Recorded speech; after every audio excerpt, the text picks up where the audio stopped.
ወይዘሮ ሮማን እንግዲህ ያሰበችውን አደረገች ማለት ነው። እድል ላይ ከባድ እርምጃ ወሰደች።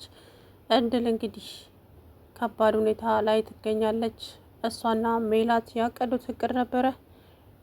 ቢኒም ደግሞ ከዚህ በኋላ አንቺ ሴትዮ ብትጠነቀቅኝ ይሻልሻል። እናትነትሽን አላረጋገጥኩም፣ እርግጠኛ አይደለሁም፣ እንድትሆኝም አልፈልግሽም። መቼም እናቴ ብዬ ልጠራሽ አልችልም። ስለዚህ ብትጠነቀቅኝ ይሻላል እያለች እንግዲህ እድልም በቃ ከዚህ በኋላ ቢኒያም ከጠላኝ እዚህ ምን እሰራለሁ፣ ቤቱን ለቅቄ መሄድ አለብኝ ስትል እንግዲህ ያዙኝ ልቀቁኝ አለች። ዛሬ በሩን ደበደበች፣ ራሷን ግድግዳ ላይ መታች። ቢኒያም አይንሽን ማየት አልፈልግም፣ በቃ የኔና ያንቺ ነገር እዚህ ጋር አብቅቷል፣ አልፈልግሽም፣ ፍቅረኛዬ ከአረብ ሀገር ከውጭ ልትመጣ ነው፣ ስለዚህ የኔና ያንቺን ግንኙነት አብቅቷል ሲላት እንግዲህ ምን አይነት ሰው ነህ ስትል እሱ ጣልቷት ሳይሆን እንግዲህ እህቱ መሆኑን አረጋግጧል ማለት ነው። ምክንያቱም እያንዳንድ ነገሩ አረጋግጧል። ታዲያ ወይዘሪት ሮማን ማንም አላወቀም እች ልጅ ብሌን መሆኗን ብላ እሷ ላይ ጥቃት ለማድረስ እንግዲህ ታጥቃ ተነስታለች። ታዲያም እሱም ስንቴ ልትገያት ነው ሲላት በጣም ነበር የደነገጠችው ማለት ነው። ልትገያት ፈልገች ነው ሲላት ምን ብላ ተንተባተበች። ምን ያንተባትብሻል? ከአሁን በኋላ አንድ ነገር አደርጋለሁ ወይም የሆነ ነገር አደርጋለሁ ብለሽ አስበሽ ከሆነ እውነቴን ነው የምልሽ፣ ራስሽን እንድትጠዩ ነው የማደርግሽ። ወይዘሮ ሮማን አይንሽን ማየት አልፈልግም። ማሚ እችን ሴትዮ ተጠንቅቂያት፣ ሴትዮ ክፉና ጨካኝ ሴት ናት። እንግዲህ ማሚ ልቧ ተሰበረ። በጣም ነው ያዘነችው። እንደዚህ ይሆናል ብላ በፍጹም አልጠበቀችም። የገዛ እህቷ እንግዲህ እላዋ ላይ ቁማር ስትጫወትና ሀብት ንብረቷን ልትዘርፍ ልጁን ሀብት ልታስወርስ፣ እሱ ደግሞ ትለፍ ያለሽ እንጂ ምንም 74 ሳንቲም አልፈልግም፣ በራሴ በላቤ ሰርቼ ነው ማግኘት የምፈልገው።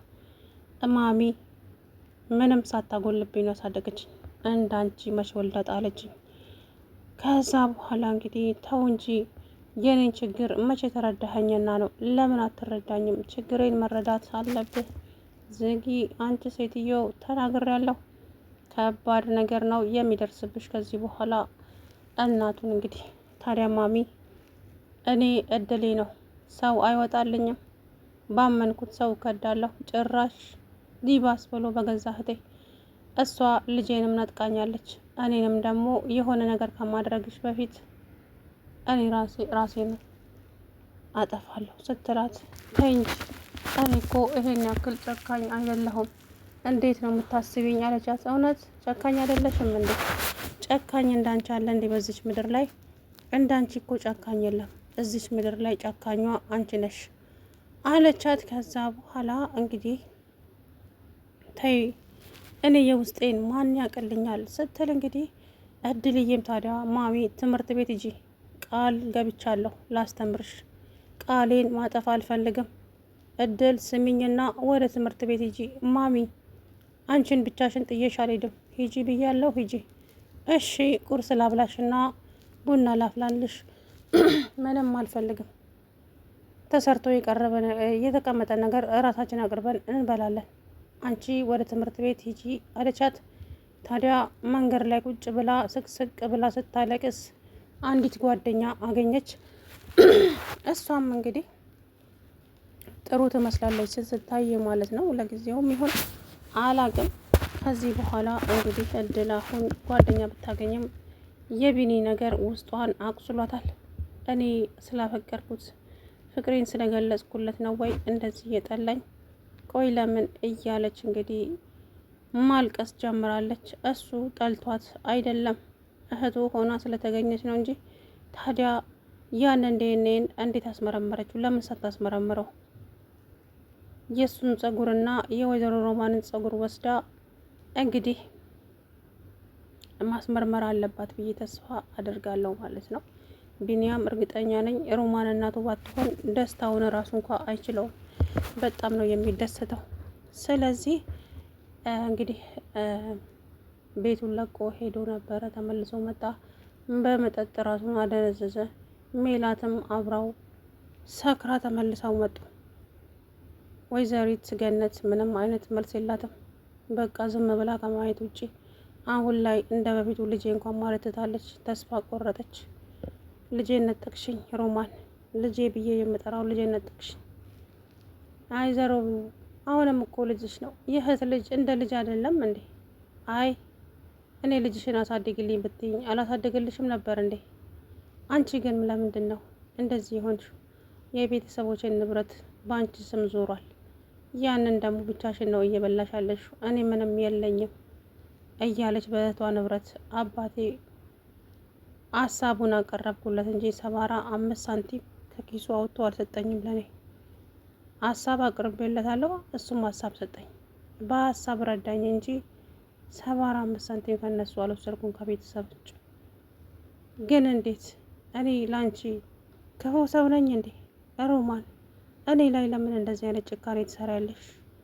እህቴ እባክሽ፣ የኔ እህት፣ የኔ አበባ፣ የኔ ምን እያለች እንግዲህ መሰከስ ጀመረች ወይዘሮ ሮማን ማለት ነው። እንግዲህ እድል ላይ እድል እሰራልሻለሁ፣ እድል እንደዚህ ያደርግሻለሁ እያለች እንግዲህ በቃ ዝም ብላ እየደጋገመች እድል እድል እያለች ነበር ማለት ነው ወይዘሪት። ከዛም በኋላ እንግዲህ ቢኒያም ሁለቱ እህታማቾች ሲጨቃጨቁ በር ስር ተደግጥፎ እየሰማቸው ነበረ።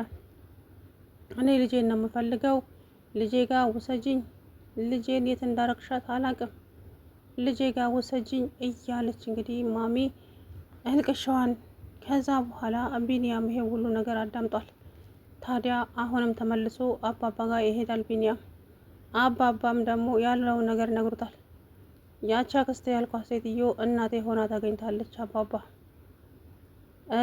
ፍቅረኛዬ ያልኳትም ልጅ የኔው የአሳደገችኝ ሴትዮ ልጅ ናት። እና ታዲያ ምንድን ነው የምለው አባባ? እሳቸው እኮ ብለዋል እህትህና ያፈቀርከው ብለዋል፣ የዛኑ ቀን ማለት ነው። እና እንግዲህ ቢኒ እውነት ለመናገር በጣም ነው የሚያሳዝነው። ምክንያቱም ያሳዝናል። በቃ አንዳንዴ ያላሰባችሁት ነገር ሲሆንባችሁ የሆነ ዱብዳ ነገር ነው የሚመስላችሁ ማለት ነው። ስለዚህ እንግዲህ ቢኒ አሁን ላይ በጣም ልቡ ተሰብሯል። እድልም እንደዛው። ማሚ እንግዲህ የሚያጽናና ሰው ትፈልጋለች። ማሚ በጣም ነው ያዘነችው። እውነቱን ለመናገር እኔ ራሴ በጣም ነው ያሳዘነችኝ ማሚ። ምክንያቱም እንግዲህ አስባችሁታል። ብቻ ከባድ ነው። ዞሮ ወይዘሪት ሜላት እንግዲህ እድል ከዛሬ ጀምሮ ቢኒ አጠገብ እንዳላይሽ አንቺ ባትይኝም እኔም አልደርስም፣ አታስቢ እሺ ወይዘሮ ሜላት። አሁን ቢኒ ማለትሽን ትተሽ እሱስ አንዴ ቁርጡን አውቋል። አንቺም ቤተሰቦችሽን ብትፈልጊ አይሻልሽም? አንቺም አንድ ቀን እንደዚሁ ትሆኛለሽ። ስለዚህ ብትነቂ ይሻልሻል። ማንሽ አንቺ ቤተሰቦችን ለምንድን ነው አትፈልጊው አለቻት። ከዛ በኋላ ዛላ ልታንቃት ነበር እንደዛ ስትላት፣ እውነቴን ነው ሜላት፣ ቤተሰቦችሽን ፈልጊ። ይሄን እኮ እነሱ የሚፈልጉሽ ይሆናል። በሰዓቱ ተቸግረው ለማደጎ ሰጥተው ቢሆንም ዛሬ ላይ ግን ያሉበት አይታወቅም። ስለዚህ ቤተሰቦችሽን ፈልጊ አለቻት። አይምሮ የሚነካ ጥያቄ። ቢኒያም አሁን እንግዲህ እድልን ያግዛታል ወይ ከጎኗ ይቆማል? እድልና ቢኒ አሁን ላይ ተጣልተዋል። በፍጹም መነጋገርም ሆነ ምንም ማድረግ አይችሉም። ምክንያቱም እንግዲህ አይታችሁታል አይደለ እንዴት እንደሆኑ። ፍቅረኛዬ ልትመጣ ነው መታለች አለ እንጂ ፍቅረኛዬ ከውጭ ልትመጣ ነው ሲላት፣ ኧረ ስትል እንግዲህ እንኳን ደስ ያለ አውሬ ነህ አንተ፣ እናንተ ወንዶች ስትባሉ። ታዲያ እኔ ምን ተበላሽ ነበርኩ? ያው ወንድ አይደለሁ አላት አንገቱን አቀርቅሮ። ያው እንድትጠላው ነው ያደረገው ማለት ነው። እና እንግዲህ እድል አሁን ላይ ጥያቄ ያለባት ምን ሆኖ ነው እንደዚህ ሊጠላኝ የቻለው? እኔ ከሮማን ጋራ ምን ያገናኘኛል? ማለትም ከሮማን ጋራ ዝምድና የለኝም። ለምንድን ነው የጠላኝ? ምንስ ተፈጥሮ ነው የሚለው ጥያቄ አይምሮ ውስጥ እየተመላለሰባት ነው ማለት ነው። እድል ብሌን ስለሆነች ብሌን አልኮኝ ይቅርታ። እንግዲህ ቢኒያም ጀርባዋ ላይ ያለውን ሽታ ሲያይ ነው በቃ የገነት ልጅ መሆኗን ያወቀው። ከዚህ በኋላ ያው ይጠብቃታል እኮ አይጠላትም፣ ማለትም ለሮማን አይጥላትም እድልን ማለት ነው። ይከታተላታል በርቁ። አሁንም እየሸረቡ የነበሩትን ሴራ ይደርስባቸዋል። ከጓሮ ቆሞ ከመድኃኒት ጋራ ሲሸርቡ ነበረ። ዛሬ ይደፋታለሁ፣ ዛሬ አታድርም እድል፣ ዛሬ ጨርሳታለሁ፣ እንደዚህ ያደርጋታለሁ እያለች እንግዲህ ወይዘሮ ሮማን በጣም ተናዳለች እድል ላይ። እሷማ እንደዚህ አታደርገኝም፣ እሰራላታለሁ፣ ሁሉ ነገር ነው ያበላሸችብኝ። ስለዚህ የማደርጋትን እኔ ራሴ ያውቃለሁ። ወይኔ ሮማን ብዙ ነገር አቅጄ እቅዴን ሁሉ ገደል ከተተችብኝ ማትረባ እሰራላታለሁ እያለች እንግዲህ ያዙኝ ልቀቁኝ እያለች ትገኛለች ማለት ነው። ከዚህ በኋላ እንግዲህ በጣም ብዙ ነገሮች ሊኖሩ ይችላሉ። እድልሻም እንግዲህ ያው ከዛ ቤት ወላ ልትሄድ ትችላለች፣ አይታወቅም። ትወጣለች፣ መኖኝ አትቀመጥም። ቢኒያም ጠላኝ አልኖርም ስለምትል። ሰላም ውድና የተከበራችሁ የቻናሌ ቤተሰቦች እንዴት ናችሁ?